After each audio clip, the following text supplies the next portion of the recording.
The scorching Texas sun beat down mercilessly on the weathered face of Deputy Marshal Samuel "Sam" Crawford as he guided his chestnut mare through the dusty trails of Polk County. It was September 15th, 1893, and Sam had been riding hard for 3 days, following reports of strange happenings in the remote settlement of Cedar Hollow. What he discovered when he crested the final hill would haunt him for the rest of his days. Cedar Hollow lay spread before him like a tableau of abandonment. The small frontier town, which according to his records housed exactly 42 souls, appeared completely deserted. Smoke no longer rose from chimneys, livestock wandered freely through the main street, and an eerie silence hung over the settlement like a burial shroud. Sam had been a lawman for 15 years, serving under 3 different sheriffs across 2 counties. He'd seen his share of ghost towns, settlements abandoned due to failed crops, Indian raids, or simply the westward pull of better opportunities. But those towns showed signs of preparation: boarded windows, packed belongings, evidence of deliberate departure. Cedar Hollow looked as if its residents had simply vanished mid-activity. As Sam rode down Main Street, his trained eye catalogued the anomalies. A blacksmith's hammer lay beside an anvil, still warm coals glowing faintly in the forge.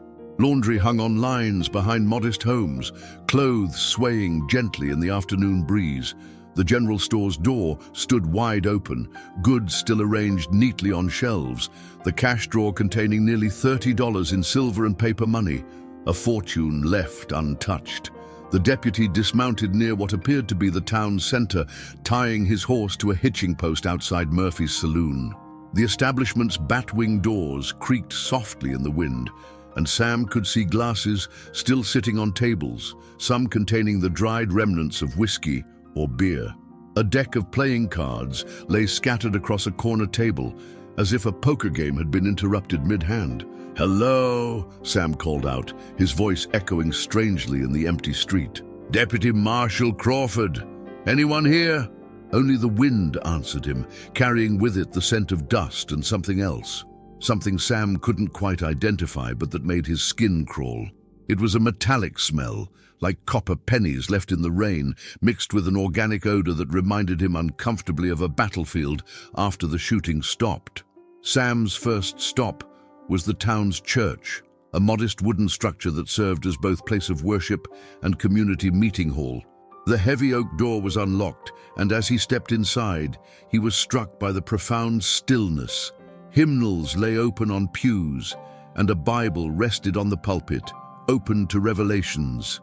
Someone had been preparing for Sunday service, though by Sam's calculation that would have been 3 days ago. Moving methodically through the town, Sam checked each building. The schoolhouse contained slates with half-finished lessons, children's primers left open to pages about proper penmanship.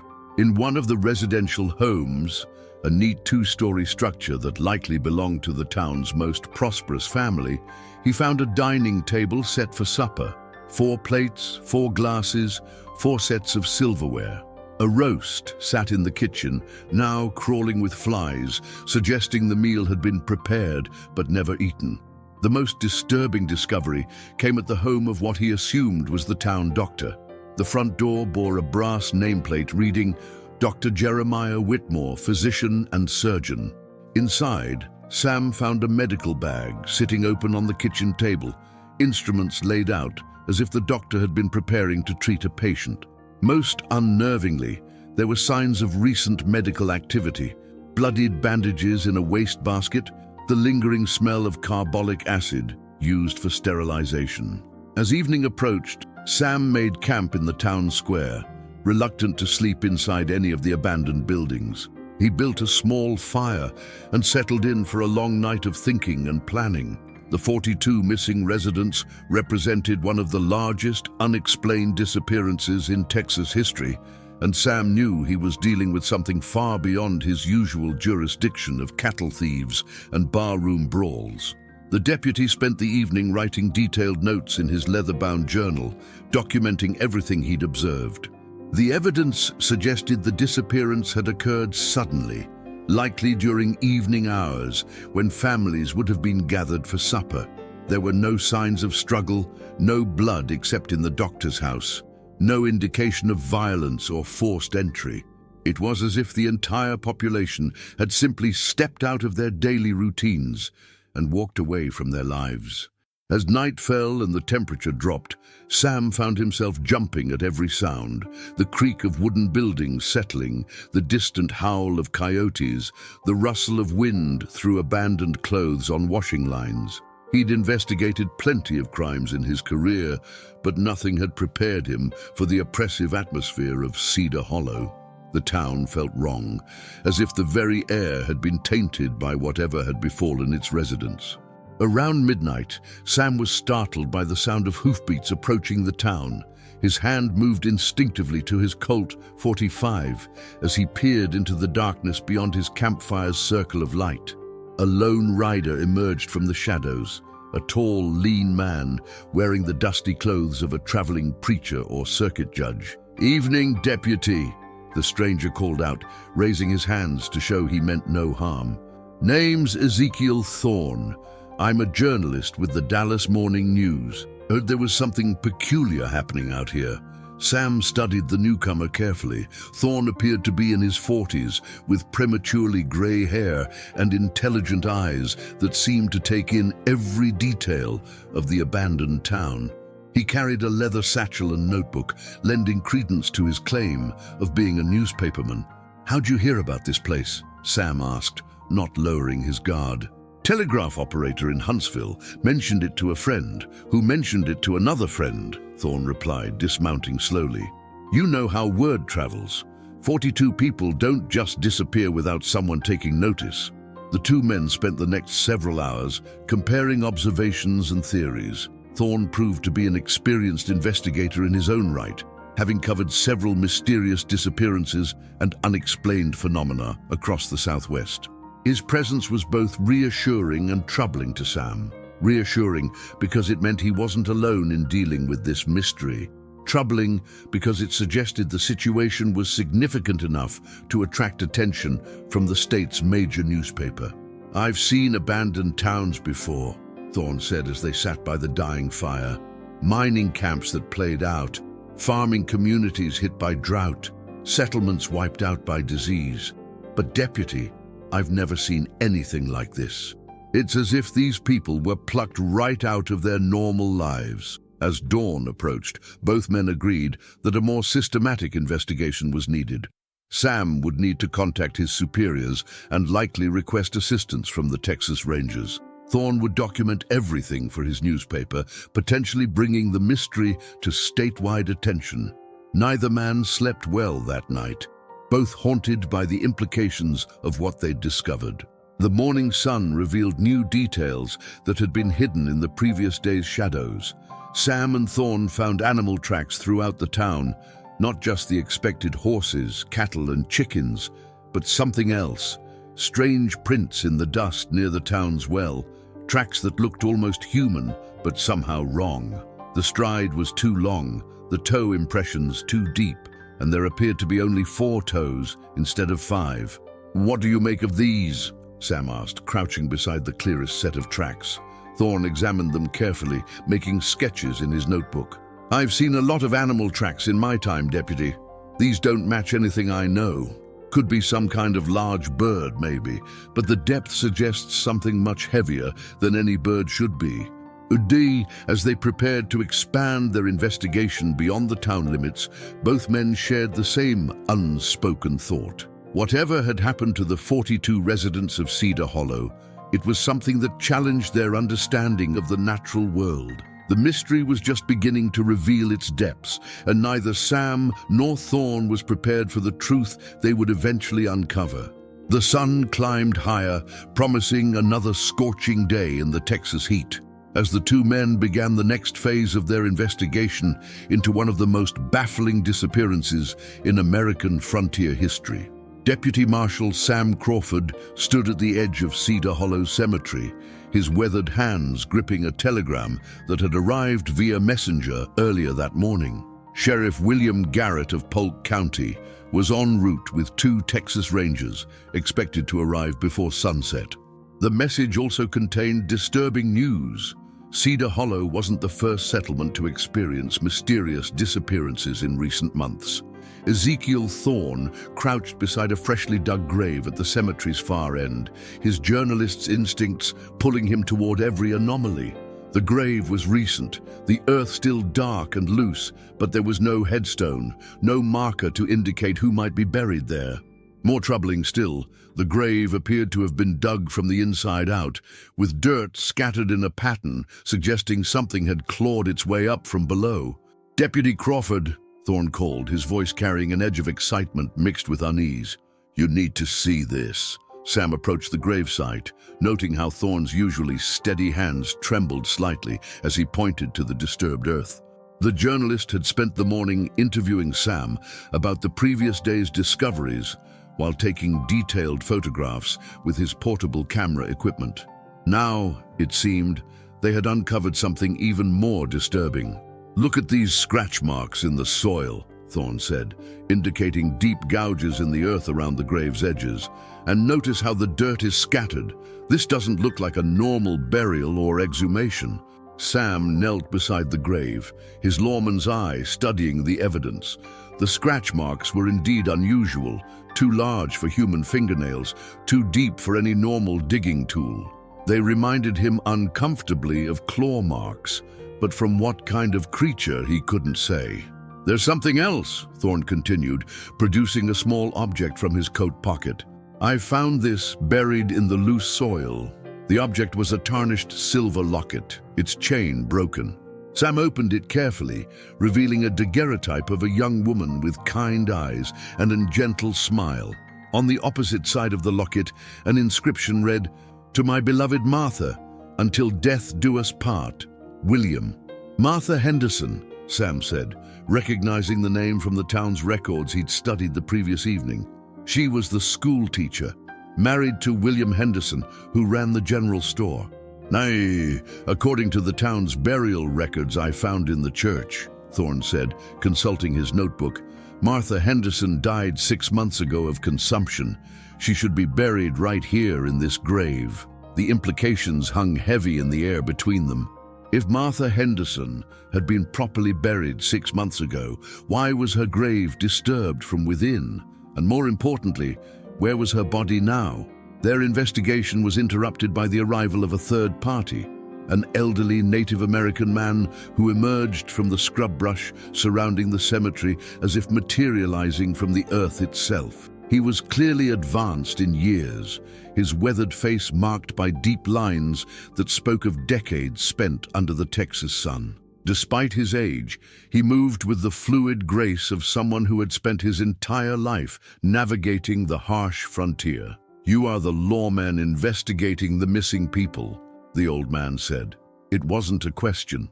Sam's hand moved instinctively toward his sidearm, then stopped. The stranger showed no signs of hostility, and his English, while accented, was clear and precise.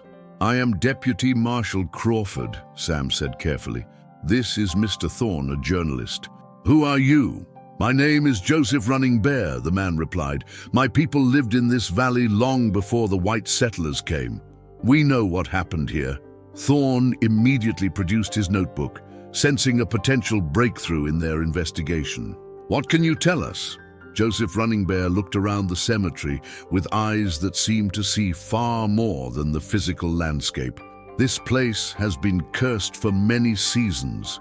The earth here is sick, wounded by something that should not be." "What kind of something?" Sam asked, fighting the urge to dismiss the old man's words as superstition. 3 seasons ago, the white settlers found something in the hills above the town. They dug where they should not have dug, opened what should have remained closed. Running Bear gestured toward the mountains that loomed over Cedar Hollow. "My grandfather's grandfather spoke of this place in the old stories. He said it was where the earth spirits kept their darkest dreams." Thorne scribbled frantically, recognizing the potential significance of oral tradition in understanding the mystery. What did the settlers find? A cave, deep and black as winter night. Inside the cave, they found bones, old bones, from creatures that walked the earth long before men. The fool white men thought they had found treasure. Dinosaur bones they could sell to the museums in the big cities. Sam felt a chill run down his spine, despite the growing heat of the day. He'd heard stories of paleontological expeditions in Texas, wealthy Easterners paying good money for fossil discoveries. Such a find would certainly attract attention to a small settlement like Cedar Hollow. The bones were not sleeping, Running Bear continued. They were waiting. When the white men moved them, broke them, sold pieces to strangers, they woke something that had been dreaming in the deep places. Are you saying some kind of ancient creature is responsible for the disappearances? Thorne asked, his skepticism evident despite his continued note-taking. Running Bear studied the journalist with ancient eyes. You think in the white man's way, wanting to name things, put them in boxes. What awakened here is older than names, older than your understanding. It is hunger given form, emptiness that seeks to fill itself. The old man moved to the disturbed grave, kneeling beside it with surprising agility. He placed his weathered hand on the scattered earth, closing his eyes as if listening to something only he could hear. The schoolteacher was the first to be taken back, he said softly. She died of the wasting sickness, but death could not hold her when the awakening began. Now she walks with the others, neither living nor dead, serving the hunger that called them. Sam exchanged glances with Thorne. The journalist's face had gone pale, and Sam realized his own hands were trembling slightly. The rational part of his mind rejected the old Indians' words as folklore and superstition, but the evidence before them suggested something far beyond normal explanation. If what you're saying is true, Sam said carefully, where are the 42 people who disappeared? What happened to them? They were called, Running Bear replied, rising to his feet. Called to serve in the deep places, to feed what should not be fed. Some went willingly, drawn by dreams and whispers in the night. Others fought, but the calling was too strong. And they're still alive? Thorne asked. Alive? Dead? These words have no meaning now. They exist to serve, to bring others to the feeding. The hunger grows stronger with each one taken. As if summoned by their conversation, a new sound reached their ears, the distant rumble of approaching horses. Sheriff Garrett and the Texas Rangers were arriving earlier than expected, dust clouds visible on the horizon as they rode hard toward Cedar Hollow. I must go, Running Bear said, already moving toward the cemetery's edge. The white lawmen will not listen to the old stories. But you have seen the signs, felt the wrongness in this place. Trust what your spirits tell you, not what your minds want to believe. Wait, Sam called after him. How do we stop this? How do we save the missing people? Running Bear paused at the edge of the scrub brush. The cave where it began, he said. Return what was taken, restore what was broken, but beware. The hunger knows you are here now. It will not let you leave unchanged. With that cryptic warning, the old man vanished into the brush as silently as he had appeared, leaving Sam and Thorne alone with their disturbing discoveries and the approaching sound of reinforcements. Sheriff Garrett arrived within the hour, accompanied by Rangers Thomas Mitchell and James "Jim" Sullivan, both experienced lawmen with reputations for handling unusual cases. The sheriff was a stocky man in his 50s, with gray-streaked hair and eyes that had seen too much violence. The Rangers were younger but equally weathered, their faces bearing the marks of men who had spent years tracking outlaws across the unforgiving Texas landscape. Sam and Thorne briefed the newcomers on their discoveries, carefully presenting the physical evidence while downplaying Running Bear's more supernatural explanations. The lawman examined the disturbed grave, the strange tracks, and the abandoned town with professional thoroughness. I've seen abandoned settlements before, Sheriff Garrett said as they stood in the town square, but nothing like this. Usually there are signs of where people went, wagon tracks, signs of packing, something. Here it's like they just evaporated. Ranger Mitchell had been studying the strange tracks near the well. These prints don't match anything in my experience, he said. Too big for a man. Wrong shape for any animal I know. Could be some kind of hoax, I suppose, but who would go to such trouble? There's something else, Thorne said, producing a collection of photographs he'd taken throughout the town. Look at these images carefully. Notice anything unusual? The lawman examined the photographs, and Sam felt his blood run cold as he spotted what Thorne had noticed. In several of the images, pictures of empty streets, abandoned buildings, the cemetery, there were shadows that didn't correspond to any visible objects, dark shapes that seemed to move between one photograph and the next, shadows with an almost human form, but wrong proportions. Camera problems? Ranger Sullivan suggested, but his voice lacked conviction. That's what I thought initially, Thorne replied. But I've been taking photographs for 10 years, and I've never seen anything like these shadows. They appear in different locations, different angles, but always with the same basic shape. As evening approached, the 5 men made camp in the town square, posting watches throughout the night. None of them slept well, and more than once, the man on duty reported seeing movement in the shadows between buildings. Shapes that vanished when approached directly but seemed to linger at the edge of vision. It was during Ranger Mitchell's watch around 3 in the morning that they got their first real proof that Cedar Hollow's mysteries were far from solved. Mitchell woke the others with urgent whispers, pointing toward the church at the end of Main Street. "There's someone in there," he said. "I saw a light moving around inside." The 5 men approached the church carefully, weapons drawn. The light Mitchell had seen was real, a soft, flickering glow that moved through the building's windows like a lantern being carried by someone walking slowly through the interior. But when they entered the church, they found it empty. No sign of any intruder, no lantern or candle to explain the light. The only change from their previous visit was that the Bible on the pulpit had been turned to a different page, now open to the book of Ezekiel, chapter 37.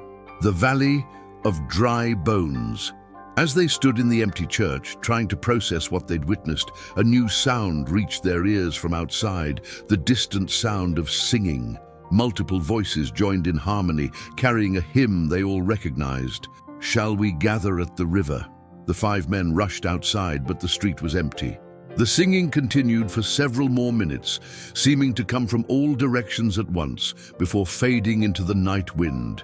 When silence returned, they found fresh footprints in the dust around the church, dozens of them, as if a congregation had gathered for worship before dispersing into the darkness.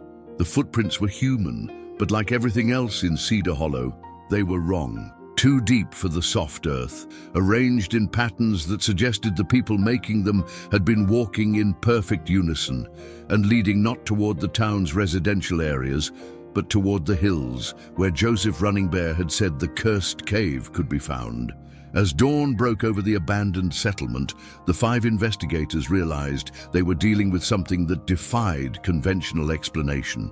The missing residents of Cedar Hollow weren't simply gone, they were still here, existing in some form that blurred the line between life and death, reality and nightmare. And somewhere in the hills above the town, something ancient and hungry was waiting for the next phase of its terrible plan to unfold. The morning sun cast long shadows across Cedar Hollow as Sheriff Garrett organized the most thorough search of the settlement yet attempted.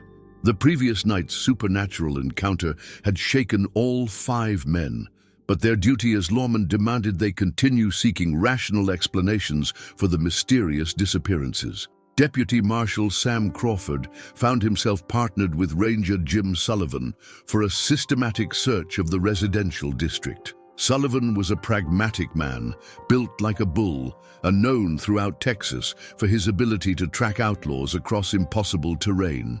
If anyone could find overlooked evidence, it would be him. 42 people don't just vanish into thin air, Sullivan muttered as they entered the Henderson house, the home of the deceased schoolteacher, whose grave had been disturbed. There's got to be something we're missing. Secret passages, hidden basement, something. The Henderson home was modest but well maintained, reflecting the careful nature of people who had worked hard for their possessions. The front room contained a settee, 2 chairs, and a small bookshelf filled with volumes on education and literature. Family photographs lined the mantelpiece, showing William and Martha Henderson in happier times. Sam examined the photographs more closely, noting something that hadn't occurred to him before. "Sullivan, look at these pictures. When do you think they were taken?" The ranger studied the images, his weathered face creasing in concentration. "Based on the clothing styles and the quality of the daguerreotypes, I'd say these are recent. Within the last 2 years, maybe less. That's what I thought too. But look at this one. Sam pointed to a photograph showing Martha Henderson standing in front of the schoolhouse. Notice anything unusual about her appearance? Sullivan examined the image more carefully, then looked up with confusion in his eyes. She looks sick, thin, pale, like she's wasting away. But the other pictures show her healthy and robust. According to the town records, Martha died 6 months ago of consumption, Sam said. But this photograph suggests she was already ill much earlier. Look at the date scratched on the back. It says 1892. So she was sick for over a year before she died, Sullivan said. That's not unusual with consumption. Why does that matter? Because of what Joseph Running Bear told us yesterday. He said Martha was the first to be taken back. What if her illness wasn't natural? What if whatever's happening here started long before the mass disappearance? Their discussion was interrupted by a shout from outside. Ezekiel Thorne's voice carried an edge of excitement mixed with fear. "Crawford! Sullivan, you need to see this!" The two lawmen rushed outside to find Thorne standing in the backyard of the Henderson house, staring at something behind the chicken coop. Sheriff Garrett and Ranger Mitchell were already converging on the location from their own search areas. What Thorne had discovered was a cellar entrance hidden beneath a heavy wooden door that had been concealed under a pile of old feed sacks and chicken droppings.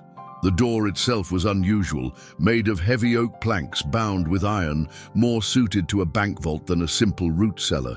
"I was photographing the back of the house when I noticed the ground was uneven here," Thorne explained. "The grass grows differently, like the earth has been disturbed. When I moved the sacks, I found this."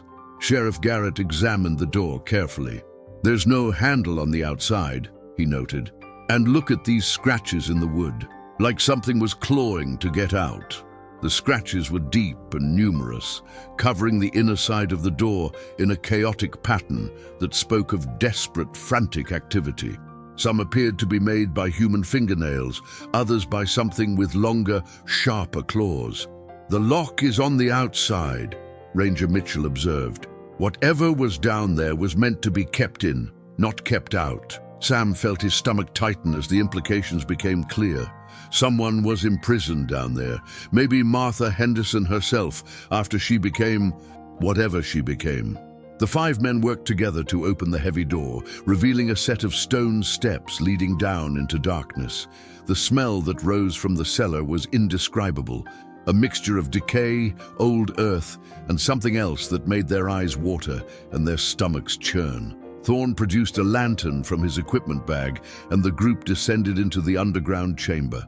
What they found challenged everything they thought they knew about the Henderson family and the town of Cedar Hollow. The cellar was much larger than any normal food storage area, extending well beyond the footprint of the house above.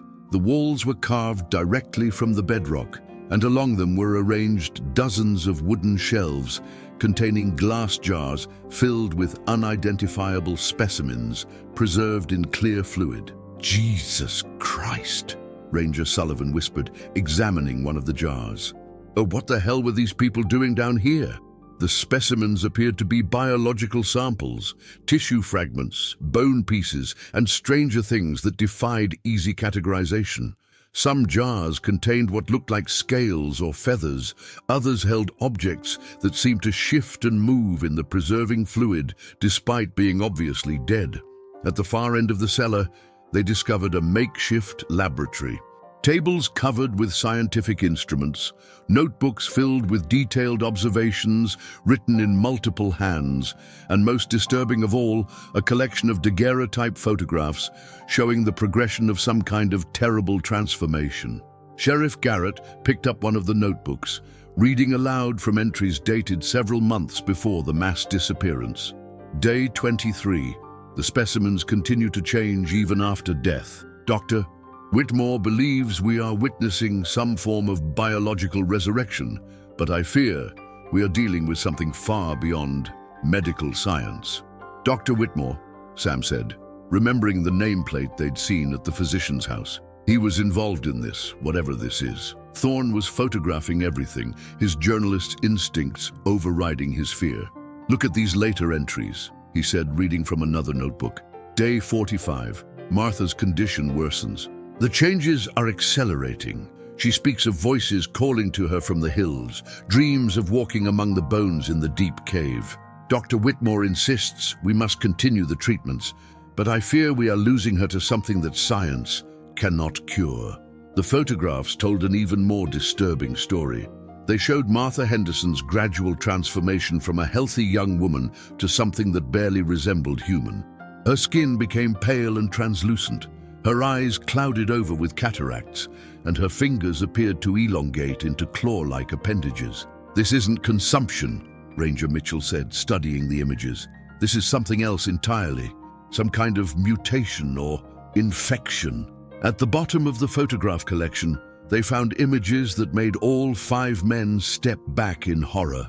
The final pictures showed Martha Henderson after her supposed death, but she was clearly still moving, still aware. Her transformation was complete.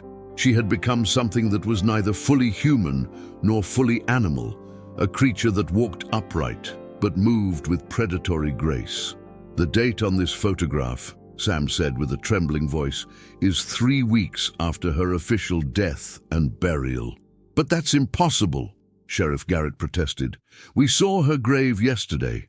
If she died and was buried 6 months ago, then what we found yesterday suggests she didn't stay buried," Thorne finished grimly. Their exploration of the cellar was cut short by a sound from above, the creak of floorboards in the house overhead. All 5 men froze, listening intently. The footsteps were slow and deliberate, moving through the rooms with purposeful intent. "Someone's up there," Sullivan whispered, his hand moving to his sidearm. They climbed the stairs carefully, emerging from the cellar to find the house apparently empty. But there were signs that someone had been there during their absence. The photographs on the mantelpiece had been rearranged, and new items had appeared, daguerreotypes that hadn't been there before, showing the 5 investigators themselves as they explored the town. "These pictures," Thorne said with growing alarm, "they were taken yesterday and today, but there's no photographer in this town. Who could have taken them?" The images showed them at various locations throughout Cedar Hollow, examining the disturbed grave, searching buildings, making camp in the town square. Most disturbing of all, in several of the photographs, there were additional figures visible in the background, shadow people standing just at the edge of perception, watching their every move. As they studied the mysterious photographs, a new sound reached their ears from outside. The bell tower of the church was ringing. The bronze bell tolled slowly, marking some sort of ceremony or gathering. But they all knew the church had been empty when they'd checked it earlier. The 5 men rushed toward the sound, weapons drawn and nerves stretched taut. As they approached the church, they could see that it was no longer empty. Figures moved within, visible through the stained glass windows as dark silhouettes participating in what appeared to be a religious service. "Should we go in?" Ranger Mitchell asked. "We have to," Sheriff Garrett replied. "If there are survivors in there, people who escaped whatever happened to the rest of the town." But as they reached the church doors, the singing that had haunted them the previous night began again. Multiple voices raised in harmony, but the hymn they sang was unlike anything any of them had heard before. The melody was beautiful but alien, the words in a language that predated English, perhaps predated human speech entirely. When they finally worked up the courage to enter the church, they found it filled with the missing residents of Cedar Hollow. All 42 of them sat in the pews, their heads bowed in apparent prayer. But as the investigators moved closer, they realized the horrible truth. These were no longer the people who had once lived in this town. The congregation had been transformed, just as Martha Henderson had been transformed. Their skin was pale and translucent, their eyes clouded with cataracts, their fingers elongated into claws. They sat motionless, neither breathing nor showing any signs of life, yet somehow still present, still aware. At the pulpit stood a figure that might once have been Dr. Jeremiah Whitmore, but was now something else entirely. When he spoke, His voice carried harmonics that seemed to come from multiple throats, and his words echoed in the minds of the 5 investigators long after he finished speaking. "Welcome," the thing that had been Dr. Whitmore said, "to the new congregation of Cedar Hollow. We have been waiting for you to join us. The awakening is nearly complete, and soon all will serve the hunger that dreams in the deep places." The transformed residents began to turn in their pews, 42 pairs of clouded eyes, focusing on the 5 living men with expressions of terrible anticipation. And in that moment, Sam Crawford realized that their investigation had become something far more dangerous than they had ever imagined. They weren't just trying to solve a mystery anymore. They were trying to survive it. The confrontation in the church shattered any remaining illusions about the nature of the mystery facing the 5 investigators. As the transformed residents of Cedar Hollow rose from their pews with inhuman synchronization, Deputy Marshal Sam Crawford made a decision that would haunt him for the rest of his days. He ordered a tactical retreat. "Out! Everyone out now!" Sam shouted, backing toward the church doors while keeping his weapon trained on the approaching congregation. The transformed townspeople moved with predatory grace, their elongated limbs carrying them forward in a flowing motion that defied natural human movement. They made no sound except for a collective susurrus of breath that reminded Sam uncomfortably of wind through a graveyard. Sheriff Garrett was the last to exit the church, firing a warning shot over the heads of the approaching figures. The gunshot echoed through the abandoned town, but the transformed residents showed no reaction to the loud noise. They simply continued their relentless approach, spilling out of the church and onto Main Street like water flowing from a broken dam. "The horses!" Ranger Sullivan yelled, pointing toward their mounts tied up near the town square. "We need to get to the hills, find this cave Running Bear mentioned." The 5 men ran through the dusty streets of Cedar Hollow, pursued by the silent congregation of the transformed. Their horses snorted and reared in terror as they approached, sensing something fundamentally wrong with their pursuers. It took precious minutes to calm the animals enough to mount, and by then the transformed townspeople had spread throughout the settlement, cutting off several potential escape routes. Ezekiel Thorne struggled with his horse, the animal's panic making it difficult to control. "They're herding us," he called out, his journalist's eye noting the tactical positioning of their pursuers. "They want us to go toward the hills." "Then that's exactly where we're not going," Sheriff Garrett replied, spurring his horse toward the eastern edge of town. But as they reached the settlement's boundary, more figures emerged from the scrub brush, additional transformed beings that had been waiting in ambush. "How many of these things are there?" Ranger Mitchell demanded, wheeling his horse around to face a new threat.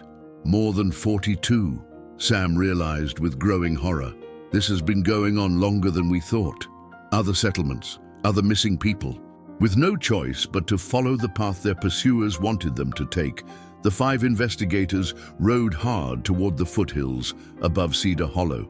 The landscape became increasingly rugged as they climbed, and the afternoon sun beat down mercilessly on their backs. Behind them, the transformed townspeople followed at a steady pace, never seeming to tire or slow despite the difficult terrain.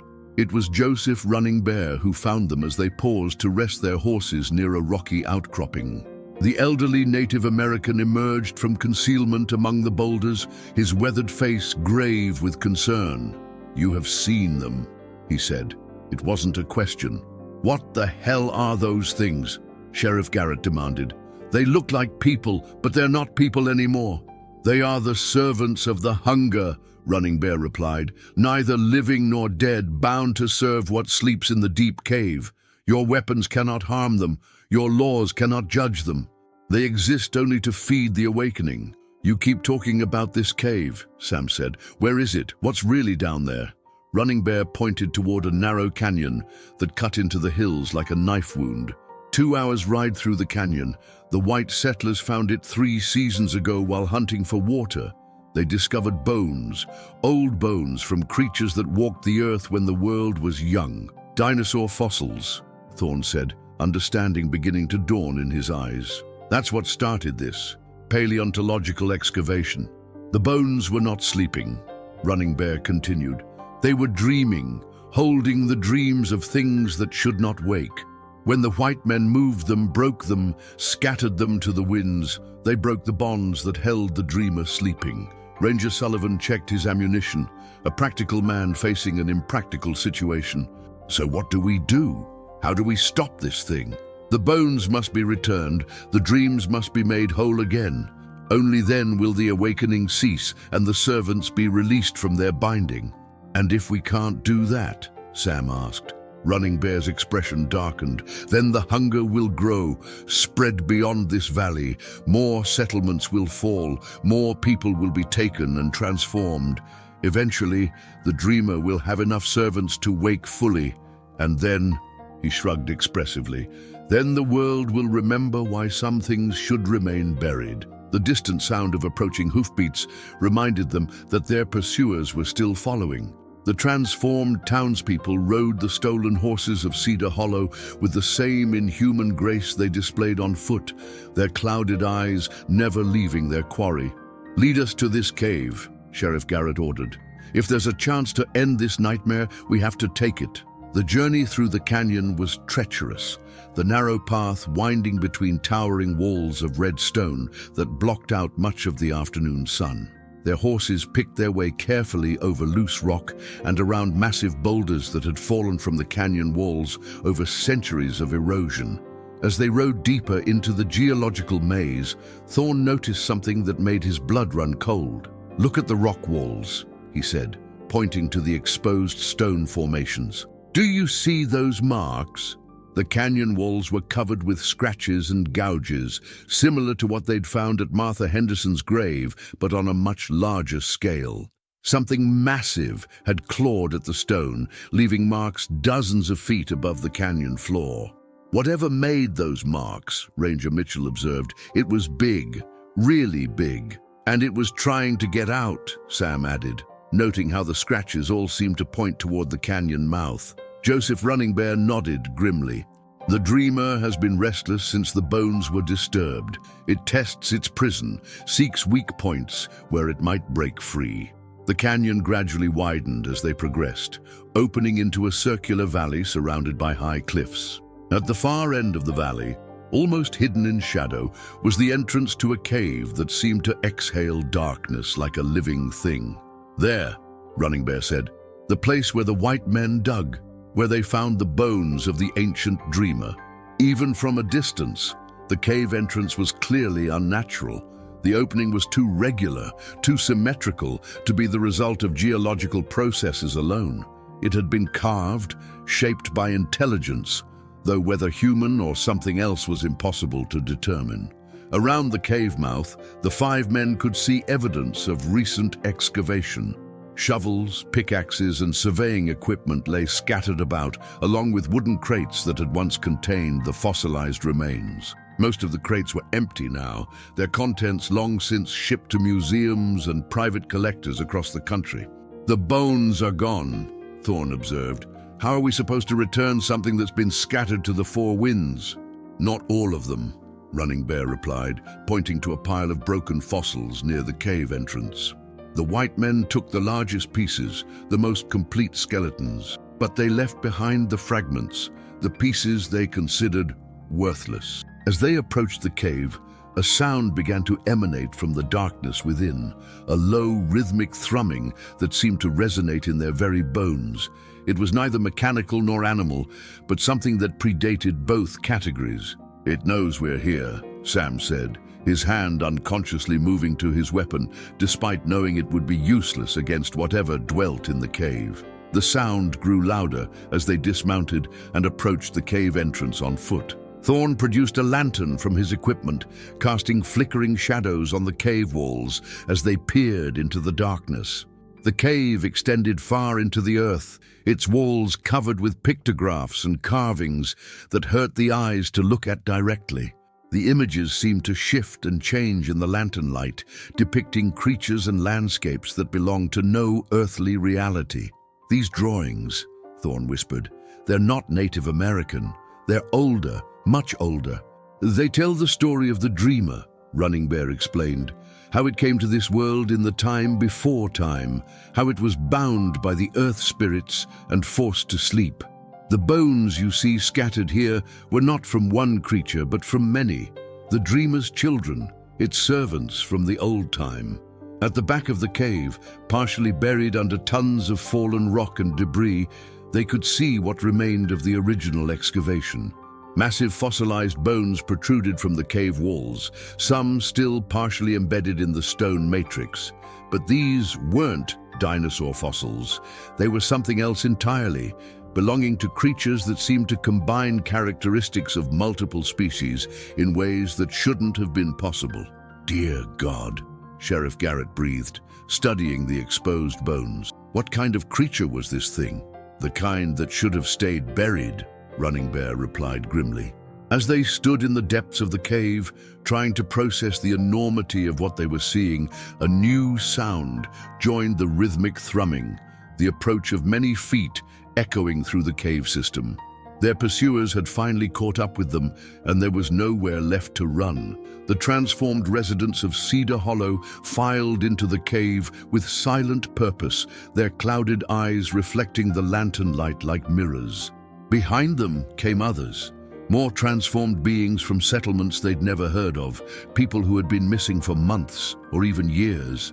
At the head of this unholy congregation walked the thing that had once been Dr. Jeremiah Whitmore, its elongated limbs carrying it forward with predatory grace. When it spoke, its voice echoed strangely in the cave acoustics, seeming to come from the very walls themselves. "You have come to witness the final awakening," it said. "Soon the dreamer will have enough servants to break the last of its bonds. The old world will pass away, and the new world will begin." Sam raised his weapon, knowing it was useless but unable to stop himself. "What do you want from us?" "To join us," the Whitmore thing replied. "To become part of the dreaming. You have seen too much to be allowed to leave, but in transformation, you will find a purpose greater than any you have known." The circle of transformed beings began to close around the 5 investigators, their inhuman grace turning predatory. And in that moment, as Sam Crawford prepared to face his final battle, he heard something that gave him hope. The sound of Joseph Running Bear chanting in his native language, words that seemed to resonate with the ancient pictographs covering the cave walls. The final confrontation between the living and the transformed was about to begin, and the fate of not just Cedar Hollow, but potentially the entire world, hung in the balance. Joseph Running Bear's chanting grew louder, his ancient words echoing through the cave system with a power that seemed to make the very walls vibrate. The transformed congregation hesitated, their synchronized movements faltering as the Native American's voice invoked something far older than their newfound purpose. Deputy Marshal Sam Crawford felt a strange sensation washing over him as the chant continued, a clarity of thought that cut through the oppressive atmosphere of the cave like a blade through fog. For the first time since entering Cedar Hollow, his mind felt fully his own, free from the subtle influence that had been clouding his judgment. "The binding words," Running Bear called out without breaking his rhythm. "They still have power here, where the earth spirits first spoke them. But I cannot maintain this alone. You must act quickly." Sheriff Garrett, emboldened by the temporary reprieve, stepped toward the pile of broken fossils near the cave entrance. "You said we need to return the bones. These fragments, are they enough?" "Not to return," Running Bear corrected, his voice straining with the effort of maintaining the chant. "To complete. The dreamer was shattered long ago, its essence scattered among its children. The bones here are the key. They must be reunited with the central mass." Ezekiel Thorne, his journalist's mind working frantically despite the surreal circumstances, suddenly understood. The excavation. They didn't take everything. Look at the cave walls. There are still bones embedded in the rock. If we can somehow reconnect the scattered pieces. The thing that had been Dr. Whitmore let out a sound that was part roar, part scream, as it realized what the investigators intended. "You will not unmake what has been awakened," It shrieked, its voice now layering multiple tones that hurt to hear. The dreamer will not be denied its emergence. The transformed congregation surged forward, but Running Bear's chanting intensified, and ancient symbols carved into the cave walls began to glow with a soft, phosphorescent light. The creatures stopped, as if hitting an invisible barrier, their clouded eyes showing something that might have been confusion or even fear. "The bones," Running Bear gasped, his strength clearly waning. "Place the fragments against the walls, where the larger specimens remain embedded. The dreamer's essence seeks reunification. It will draw the pieces together, if given the chance."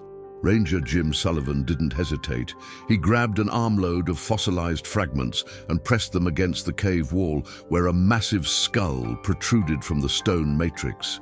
The moment the pieces made contact, they began to glow with the same phosphorescent light as the pictographs, and a deep, thrumming sound filled the cave. "It's working!" Thorne exclaimed, gathering more fragments. "Look at the bones in the walls! They're reacting!"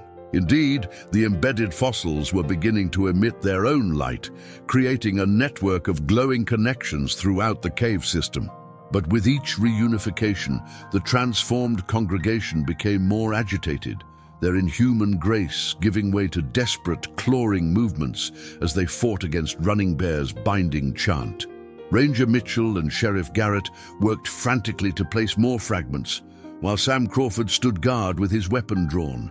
He knew bullets were useless against the transformed, but his lawman's instincts demanded he be ready to protect his companions. As more bones were reunited with the embedded mass, the cave began to change. The pictographs on the walls shifted and moved, telling a story that became clearer with each passing moment.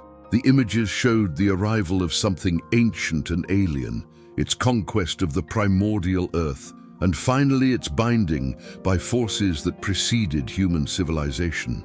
The earth spirits, Running Bear explained between verses of his chant, were not gods as your people understand them. They were guardians, watchers who came before the dreamer and saw what it would do to this world. They bound it in stone and dream, but the binding was never meant to be broken. The thing that had been Dr. Whitmore made one final desperate lunge toward the investigators, but as it crossed the threshold of glowing symbols, its transformed flesh began to smoke and burn. It fell back with a shriek of agony, its elongated limbs writhing as if the very air had become poisonous to its corrupted form. "The transformation is reversing," Thorne observed with scientific fascination. "Look at their faces. Some of them are starting to look human again." Indeed, several of the transformed congregation showed signs of returning to their original forms. The pale, translucent skin was regaining normal coloration. The clouded eyes were clearing, and the elongated limbs were shortening back to human proportions. But the process appeared to be causing them tremendous pain, their silent forms now writhing in agony as their bodies fought between two states of being. "Martha Henderson," Sam called out, recognizing one of the figures near the front of the group. "Martha, can you hear me?" The woman who had been the schoolteacher of Cedar Hollow turned toward him, her face a mask of confusion and terror. Where am I?" she whispered, her voice hoarse from months of disuse. "What happened to me?" "You're safe now," Sam told her, though he wasn't entirely sure that was true. "The nightmare is ending." As the last of the bone fragments were placed against the cave walls, the entire chamber was bathed in brilliant phosphorescent light. The thrumming sound that had emanated from deep within the earth grew to a crescendo, then suddenly stopped. In the silence that followed, Running Bear's chanting also ceased, and the old man collapsed to his knees, exhausted by his efforts. "Is it over?" Sheriff Garrett asked, looking around at the transformed townspeople, who were now fully human again, collapsed on the cave floor, but breathing normally. "Not yet," Running Bear replied weakly. "The dreamer must acknowledge the binding. It must choose to sleep again, or the reunification will only delay its awakening." As if summoned by his words, a new voice filled the cave, not heard with the ears, but felt directly in the minds of everyone present. It was ancient beyond measure, alien in its cadences, but somehow comprehensible. Why do you bind me again, little guardians? I have slept for eons while this world grew and changed. Is it not time for my children to inherit what I have dreamed for them? Joseph Running Bear struggled to his feet, drawing on reserves of strength that seemed to come from the very earth beneath him. Because this world is not yours to remake, he said aloud. It belongs to those who grew from its soil, who breathed its air and drank its water. Your dreams are beautiful, Ancient One, but they are not meant for this reality. You speak with the voice of the earth spirits, but you are only mortal. What right have you to deny me my awakening? The right of all living things to exist as they choose, Sam Crawford found himself saying, surprised by his own boldness. These people you transformed, they didn't choose to become your servants. They had lives, families, dreams of their own. For a long moment, the cave was silent, except for the labored breathing of the rescued townspeople. Then the alien voice spoke again, and there was something like amusement in its mental tone. You are brave, little lawman, but also foolish. Do you not see that your world is already changing, already becoming something new? The old ways are passing, and my children could help guide the transition. By force, Thorn interjected, by taking away people's choice to determine their own fate. That's not guidance, that's conquest. And is your way any better? I have seen through the eyes of my servants. I have witnessed your wars, your hatreds, the way you destroy each other, and the world that birthed you. Perhaps it is time for a different dream. The argument might have continued, but Martha Henderson, still weak from her transformation reversal, managed to speak. I remember, she said softly. I remember the dreams you sent me. They were beautiful, but they weren't mine. My dreams were of teaching children, of watching them grow and learn, of building something with my husband, something that came from our hearts, not from your ancient hunger. And yet you suffered, little teacher. You died in pain and fear, wasting away from disease. In my service, you would have known no such suffering. But I also would have known no joy, Martha replied with growing strength. No love, no hope, no sense of accomplishment from work done well.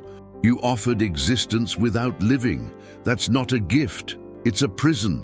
One by one, the other rescued townspeople began to add their voices to Martha's, sharing their own memories of what it meant to be human. The pain and joy, the failures and triumphs, the simple pleasure of a sunset or a child's laughter. They spoke of dreams that were small but real, of connections forged through choice rather than compulsion. As their voices filled the cave, the phosphorescent light from the bones began to pulse in rhythm with their words. The ancient dreamer listened to their testimonies with what might have been curiosity, or perhaps something deeper. You choose suffering, it said finally. You choose uncertainty, pain, death itself over the perfection I could offer. I do not understand, but I begin to remember why the earth spirits thought your kind worth preserving. The light from the bones intensified, and the cave began to rumble as if the earth itself was shifting. When the alien voice spoke again, there was a note of finality in it. Very well, little guardians. I will sleep again, dream my own dreams in the deep places. But know this, the world above continues to change, and someday your children's children may face choices that will make today's decisions seem simple. When that time comes, remember that not all change comes from hunger, and not all dreams are nightmares. The rumbling intensified, and cracks began to appear in the cave walls. Time to go, Running Bear said urgently. The dreamer seals its own prison. This place will not be safe much longer. The group helped the weakened townspeople to their feet and began the urgent journey back to the cave entrance. Behind them, the ancient bones were sinking back into the stone, the phosphorescent light fading as the dreamer returned to its eternal slumber. They emerged from the cave just as the entrance collapsed behind them, tons of rock sealing the passage forever. The residents of Cedar Hollow, though weak and confused, were alive and human again. The 42 people who had vanished in a single night had been returned to the world of the living. In the days that followed, The official report filed by Sheriff Garrett attributed the disappearances to a gas leak that had caused mass hallucinations and temporary amnesia. The townspeople were relocated to other settlements, and Cedar Hollow was abandoned, its buildings left to the mercy of wind and weather. Ezekiel Thorne never published his complete account of the events, settling instead for a sanitized story about a mysterious illness that had affected the town's population. But he kept his photographs and his detailed notes, storing them in a safe deposit box in Dallas with instructions that they not be opened for 50 years. Deputy Marshal Sam Crawford returned to his regular duties, but he was never quite the same. He found himself looking at the world with new eyes, seeing the beauty in ordinary human choices and the strength that came from facing uncertainty with courage rather than hiding from it in false certainties. Joseph Running Bear disappeared shortly after the cave's collapse, returning to his people with the knowledge that the ancient guardianship still held, at least for now. But he also carried the dreamer's warning about future changes. And he made sure the old stories were passed down with new urgency to the next generation. And in the sealed cave beneath the Texas hills, something ancient and patient returned to its dreams, waiting for a time when the world above might be ready for a different kind of awakening. The 42 people who had disappeared in a single night had been saved, but the larger questions raised by their ordeal about choice and change, about the price of safety and the value of uncertainty, would continue to echo through the years to come. The mystery of Cedar Hollow was solved, but the mystery of what it meant to be human in a changing world remained as complex and challenging as ever. The end. This historical mystery explores themes of free will, the value of human choice, and the tension between security and freedom. Set against the backdrop of the American frontier, it examines how communities respond to existential threats and the importance of maintaining humanity even in the face of forces beyond comprehension. The story serves as both a supernatural thriller and a meditation on what makes life worth living, suggesting that the struggles and uncertainties of human existence, while painful, are also what give life its meaning and beauty.